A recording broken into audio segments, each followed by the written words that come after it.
These are metallic rub-on set 1 and earth tone set 2. Now there's 7 different colors in each of the sets. Let's compare the colors. Color kit 1 has blue, purple, copper, silver, ruby, emerald, and gold. And earth tones kit 2 has colonial, Nubian, pewter, olive, deep gold, gunmetal, and brass.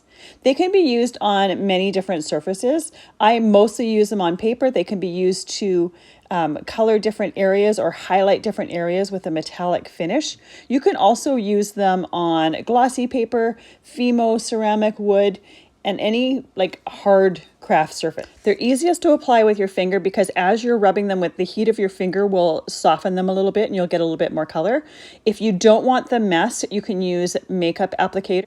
You could see at the beginning I made quite a mess with my fingers, but when you're using them, chances are you're not going to be using all 7 from a set at once. They're great for highlighting edges on die cuts. You can even use them for coloring embossed images. And by using a makeup applicator, you have a little bit more control and you don't risk putting some of the color on the background. They will only go on the raised surfaces. I love the metallic luster that they give, and I love the fact that you get 7 different ones in each set, so you've got a nice color combination.